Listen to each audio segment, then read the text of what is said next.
right, in three, two, one, we are rolling. Welcome. We're calling this the Crypto Chronicles right now. What do you think about that Crypto Lingo? That suit you okay? I like it. Yeah. All right. I'm didacticjd. I'm the new kid on the blockchain. This is my partner in crime, Crypto Lingo. We are chiming in on 4/4/23, April 4th. Um, what do we got on the docket today, Crypto? We were gonna look at this chart that ETH Staker made, right? Absolutely. That sounds like a great idea. I think it's from Rocket Pool. I'm not sure if it's Or Rocket Pool. from eStaker or Rocket Pool. Um, let's see. You've got it pulled up. I'm going to transition over to the two screen, and you can zoom in and walk us through it. So we are looking at well, for those that don't know, Rocket Pool. How can let's break Rocket Pool down into a nutshell. What are these guys? What do they do? What do they specialize in? Rocket Pool decentralizes Ethereum staking. So they have a smart contract that allows you to just the average person to pool ETH together to get to 32 ETH in order to run a validator. And they call those mini pools, is that correct? Yep. All right, so they have these mini pools. You can stake your ETH with less than the standard 32 ETH that's required to for a solo staker. You can stake in these mini pools, and they've got a big update coming out. Gosh, I guess it's day after tomorrow. They're going to be on ETHStaker talking about it. Atlas. What do we know about Atlas? It's a new upgrade. Right now, their contract lets you join or create a mini pool with 16 ETH, and then the Atlas upgrade will allow you to just create a pool with 8 ETH, and then also I think it'll have the upgrade for withdrawals as well. I think withdrawals are coming soon. Nice. Yes, the 12th or the 13th, sometime around then. A lot of my creative efforts have been trying to hype up the Shapella Upgrade coming up, and Nice. yeah, it's an exciting time it seems in the Ethereum community, and good moves, further decentralization, getting closer to my price range for an ambitious potential staker as myself, and oh, you know what? Oh, we'll wait. Let's talk about this document that you got pulled up. What sort of what is this spreadsheet talking about here? A little bit of everything. It's a nice detailed report about how much ETH is staked right now. Now, is that within the Rocket Pool community, or is that all ETH that is being staked? This chart right here is all ETH. So I'm looking at And one million then, six hundred thousand. Is that the stat that you're? Well, there's yep. okay.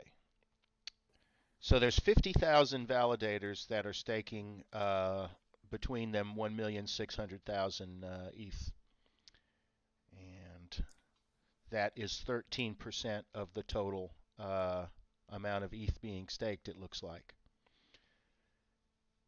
and that is the largest. It looks like it appears in shares. The spreadsheet seems to be breaking it down left to right in terms of the largest percentage. Well, what are some things you are noticing about this data? It kind of shows like what the insurance or issuance will go, what it's at right now with how much ETH is staked, and then as more ETH becomes staked, the APR that you make on your ETH, it kind of shows it going down. So APR is like interest. Is that interest or is that different? I don't know the Yep. difference between APR and APY. APY is per year, and APR is per. Uh, hmm,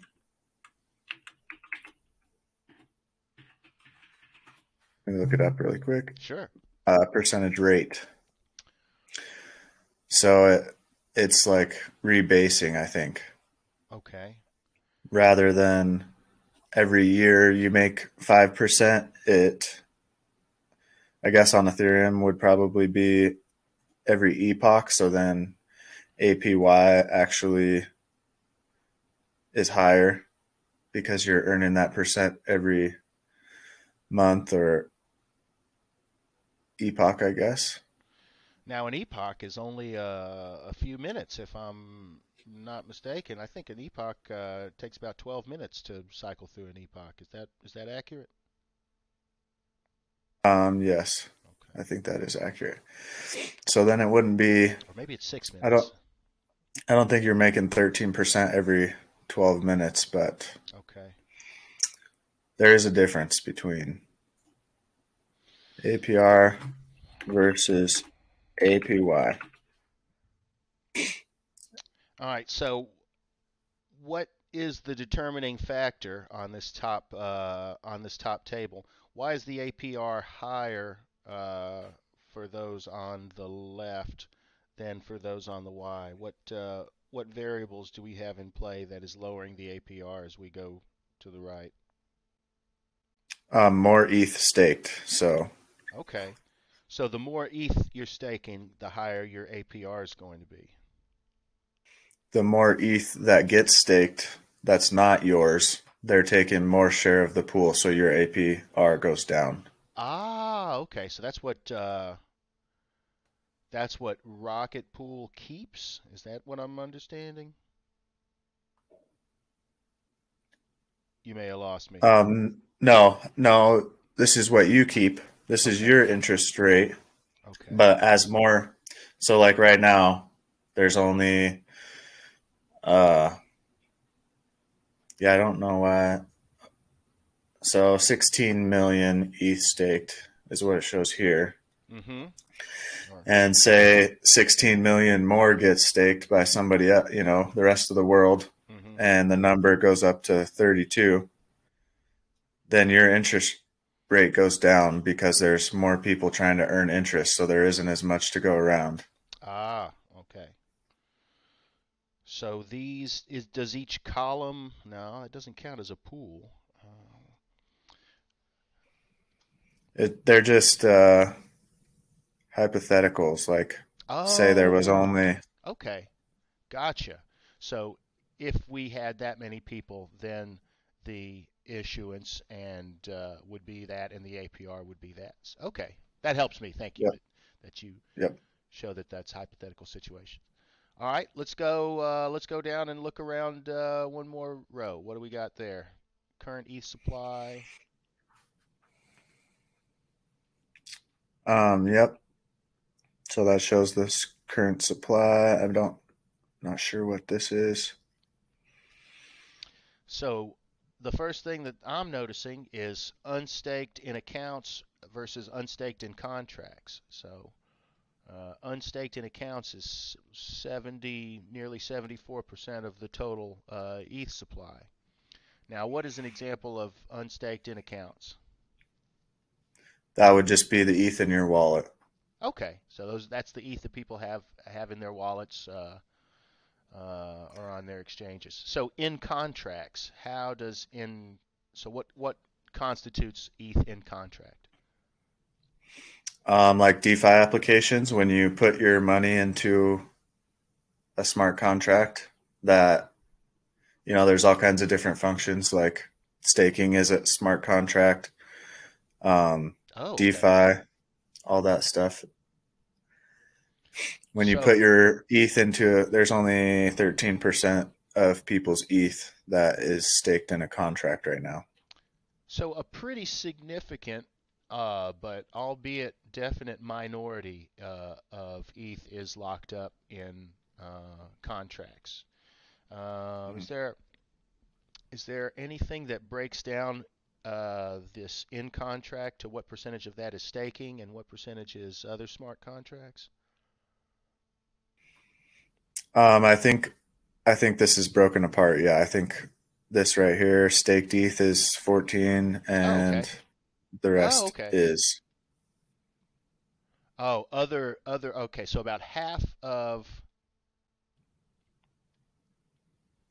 I got you. So unstaked in accounts is 73%, and then the remaining 25, 26% is about half and half between what's staked and then what's in other smart contracts. Gotcha. Okay. correct. I'm just now figuring this out. Okay. Uh,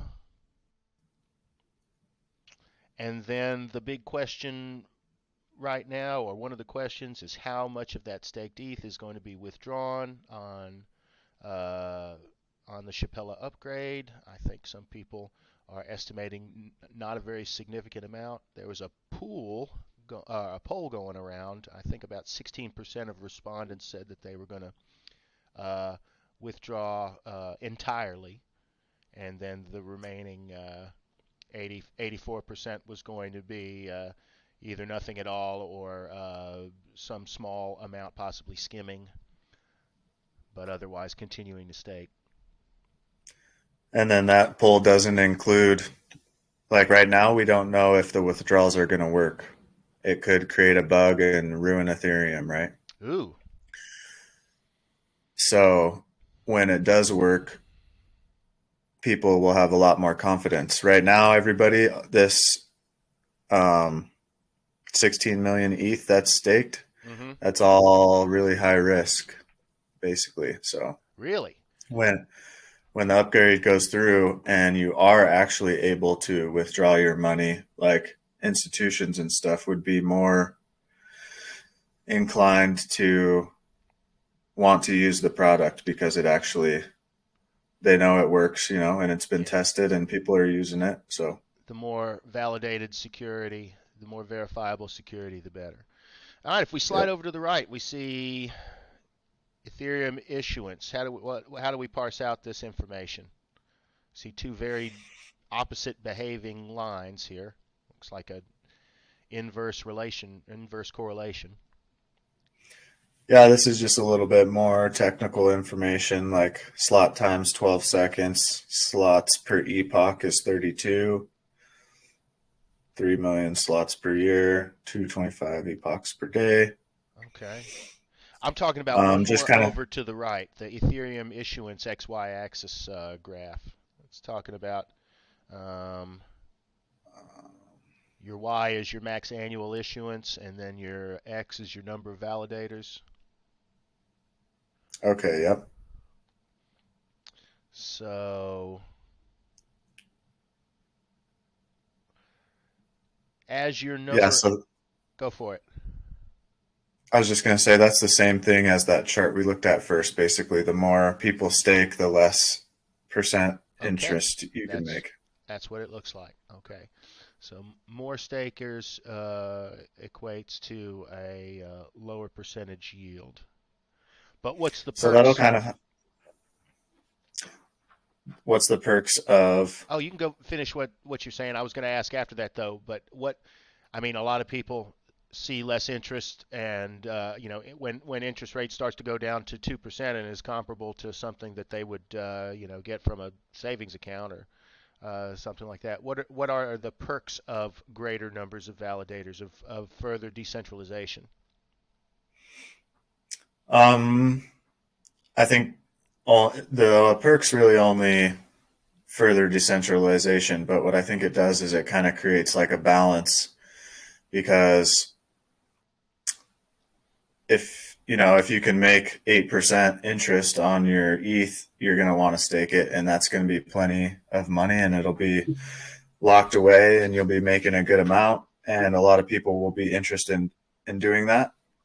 And then as it grows and the interest goes down, like you said, people will kind of lose interest, but it'll kind of create like a balancing act, in my opinion. Yeah, there you go. As Uh, people lose interest, if that affects the number of stakers or the number of validators, then that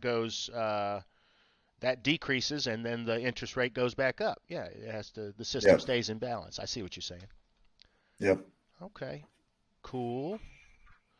Moving on, was there anything else in particular that you noticed on this spreadsheet that was juicy information?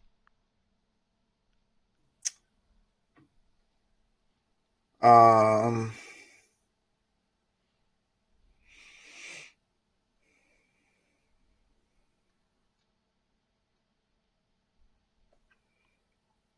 this gets into a little bit more technical, basically how we're scaling Okay. current, the next EIP kind of tells you, Yeah, uh, I understand about one in every eight or nine of these terms. right. I know what an ERC20 token is roughly. No, I've heard of it. I'll say that. Um, I don't know what the difference between dank sharding and dank sharding asterisk is. I guess that is going to mention it in the text below. Yeah. Oh, okay. So this is more hypotheticals. Yep. All these charts are basically hypothetical, where you can kind of look at what the outcome would be in different scenarios. Okay. So, for example,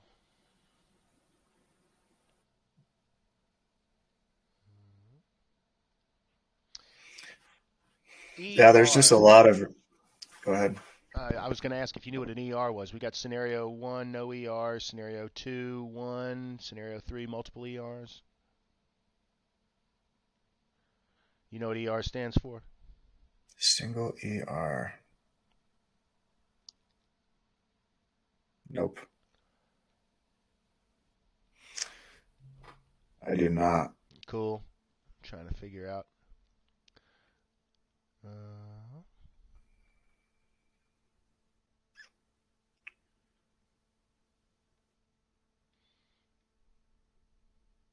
It shows DA's data availability right here, but I don't see.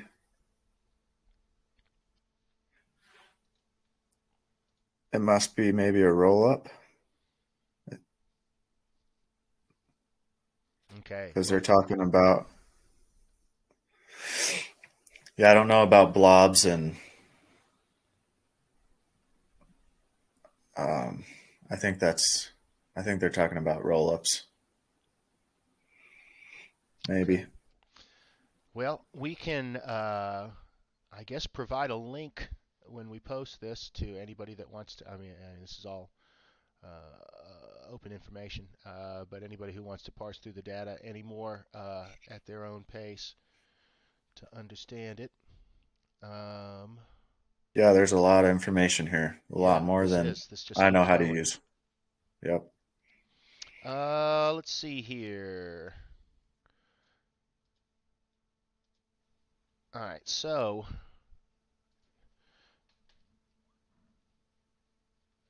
we've got two charts: annual supply change and annual revenue. Oh, these are projections for Ethereum annual revenue.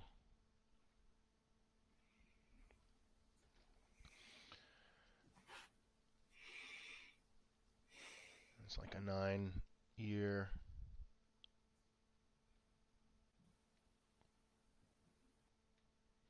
Yeah, pretty cool. All kinds of different things to look at and think about. Yeah, what I was really looking for and curious about were, scenarios about, uh, appreciation of uh, staking and different amounts and, what the behavior of that is going to be. Although I guess it's conjecture because it all depends on how the value of ETH fluctuates. Right. Yep. It's that's I think we're gonna kind of this upgrade with the withdrawals. That's kind of a full functioning Ethereum once we have withdrawals, and I think the price is basically going to get repriced to. I mean, we Ethereum just got a lot more useful, I guess, with that upgrade, the ability to withdraw. So I feel like the value of Ethereum should be going up from here, but and we'll have to rebalance. If you're only earning, if everybody stakes their ETH and it's locked up, obviously the price goes higher, and then the percentage yield goes down. But it'll kind of, I think we're basically going to go through repricing to see what the value of it is now. So Okay. there's no telling what what you can make off of a validator until we kind of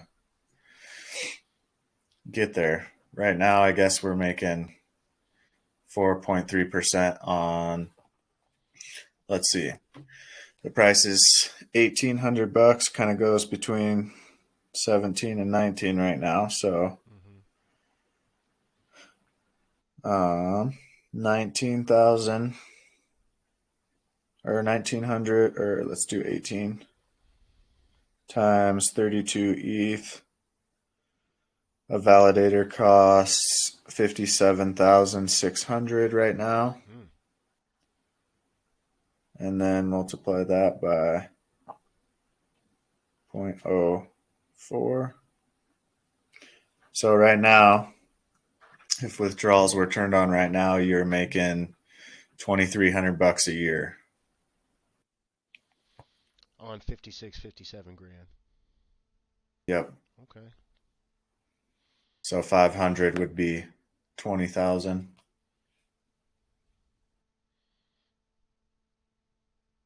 23,000.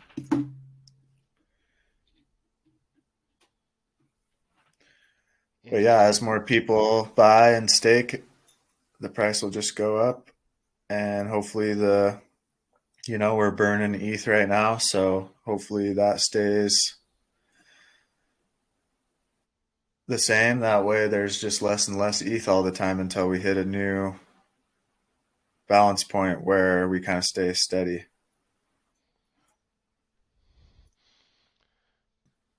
All right. Well, gosh, yeah, this keeps on going. There's a lot of data. Um, I don't And a know. lot of technical data. Well, that is at least one check mark on the list. I guess on a related note, I've been staking a very modest amount via Coinbase Mhm. exchange, and I think after the Shapella upgrade, I'll have an opportunity of, in addition to not only withdrawing but moving it around or moving it to somewhere else. What are some options or recommendations that you might have if I wanted to get off a centralized exchange? What's something that could be done with ETH that's been staking? To get off of a centralized exchange, there is stuff like MakerDAO or Compound, and those are just ways to make a small interest. There's also Alchemy, which is like a place where you can loan out your ETH to other people and earn an Okay. interest rate. Um, or you can take a loan out on your ETH and borrow also if you want from there. Mm-hmm. Um, for actual, so those are different smart contracts that aren't necessarily staking. Mm-hmm. But for staking, I think I like Coinbase just because they're doing all the regulatory hard work. Mm-hmm.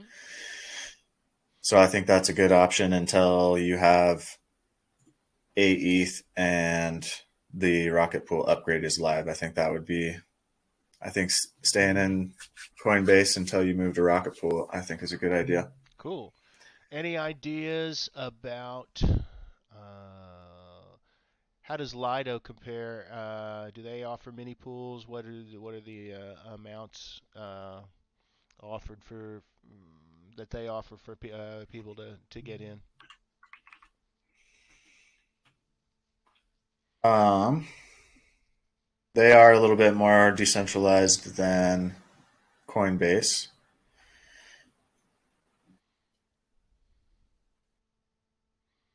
Let's see what they're making 4.3%. So I think they're taking, what was this, 4.8 or 4.12. So one of these numbers might be off just a little bit, and Lido takes a small cut. Coinbase takes a small cut. Um,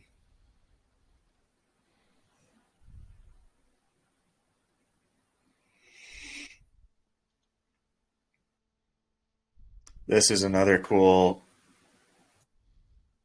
point to why you would want to use like decentralized. I don't think Coinbase. I don't stake with Coinbase, so maybe if I'm wrong, you could tell me, I guess. But when you stake in Lido, you receive ST ETH, which is you put your ETH into the contract and they give you back ST ETH, Hmm. and then you're able to use that ST ETH in DeFi. So you can kind of have compound interest. You can make money on both tokens. Oh, well, I'm not sure. I know Coinbase recently underwent a lot of changes within the month of March in terms of their staking policies, and they did have a lot of updates to their terms. I think in anticipation of whatever's going to be happening with the SEC.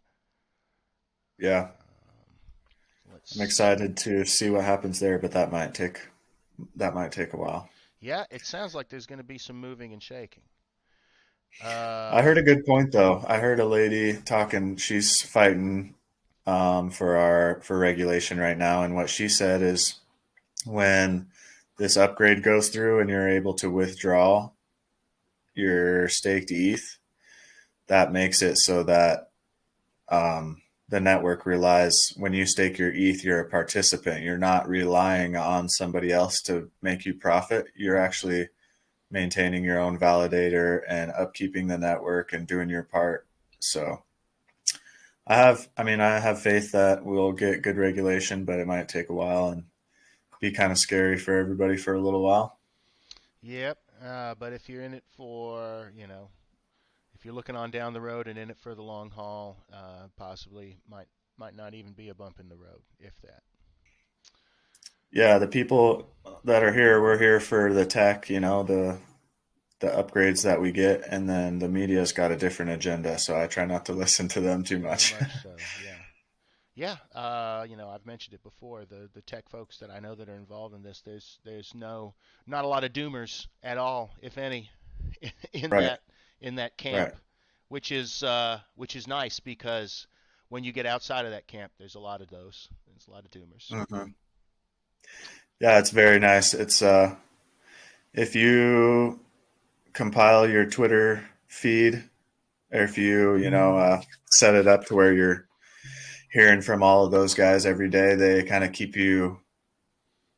I guess during the bear market, I lost.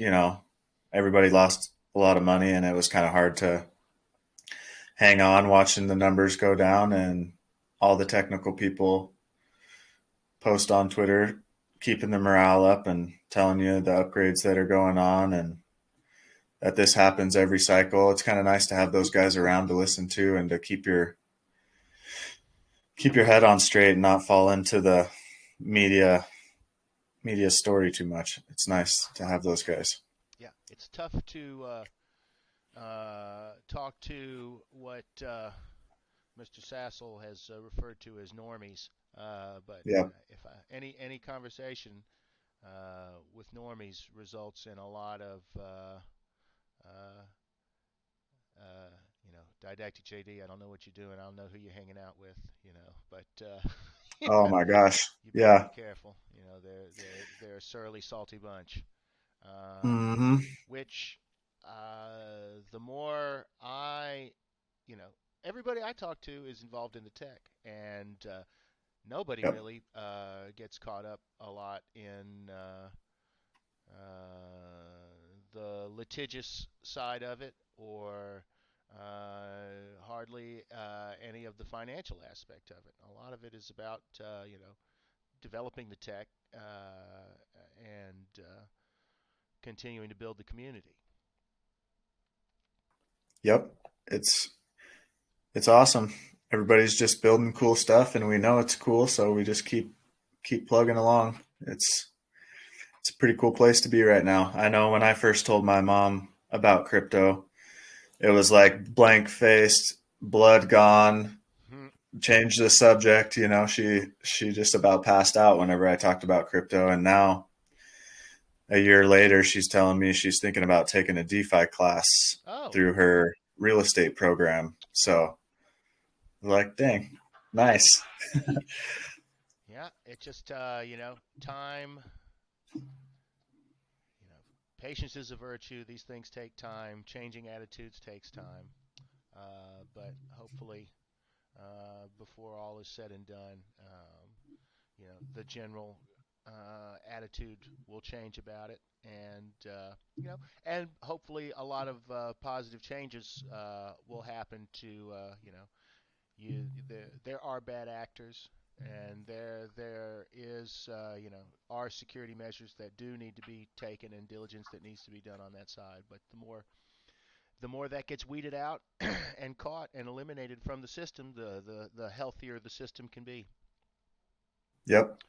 So, Yeah, I liked the bankless analogy of that I heard there one time where they said we're basically speed running the history of finance. Like, all the centralized guys are going bust because they're manipulating the numbers behind the scenes, just like all the banks did that caused the banking bust in 2008. And hmm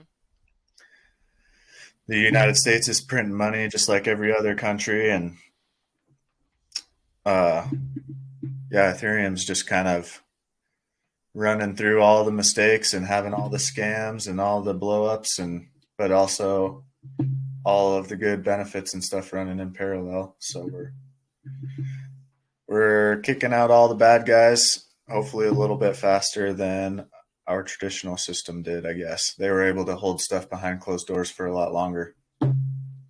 Speaking of bankless, they announced last week they were looking for a video and audio editor. The, Oh, to which nice. I applied. So if you want to say a silent send silent positive vibes, I will be gladly accepting those while I await a response. Uh, they did want to know about some OBS competency. So happy that we were able to do a successful broadcast on this today. Uh, Yep. and a few other skills that I am competent with, but a few that I am unfamiliar with. So we'll see. But from what I understand, a lot of times they ask for more than they can get, and I at least had some check marks that I could say that I was decent at. Let's Yep. see what else we want to touch base on before we call things. I got to make my way over to a basketball game here shortly. I don't remember what else you said in that. You brought up something else just Well, I wanted to this talk morning. about the Coinbase staking options. I wanted to talk Oh, yeah. about that spreadsheet, and then just the general Shapella upgrade. Any idea what CLWP is? Where is that from? CLWP is a security protocol that there's a really good instructional video by Ben Shadroff that talks about it. But I spent, let me see, I'm going to share my screen. I made a little short promoting it, and then we can get a little taste of Mr. Shadroff. But right now, let me transition over. There we go. I don't know if I can't get my whole screen, but I'll play this for you guys.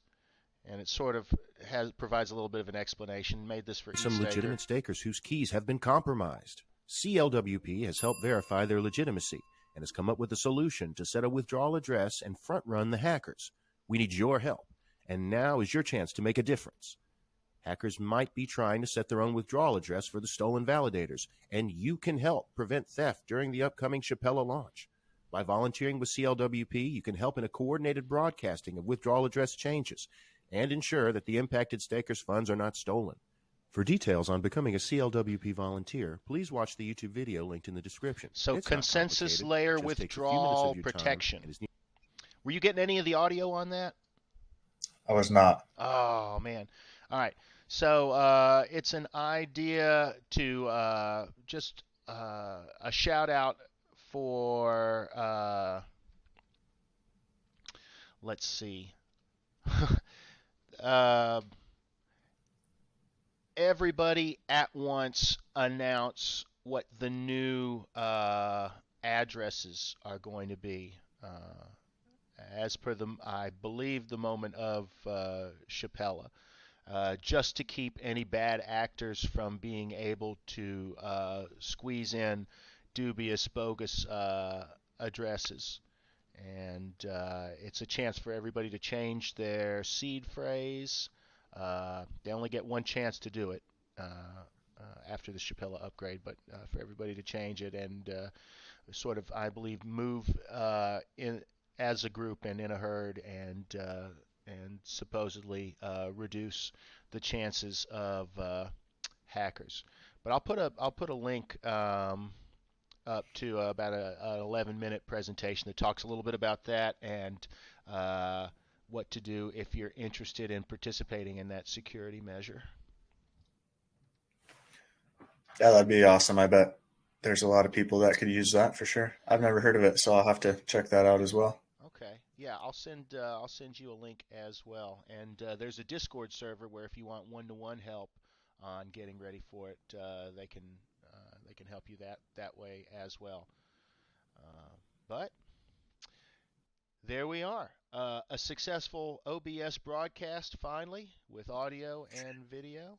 And next time we're going to try to do a dual recording where we're both recording from our separate hubs.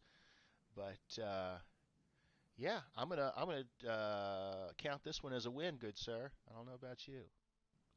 Yeah, I was kind of wishing that we had some bloopers from all those times that we've been trying the last couple weeks, but Oof. you I know. got bloopers in my video file. We can bloop. We can do a bloop reel.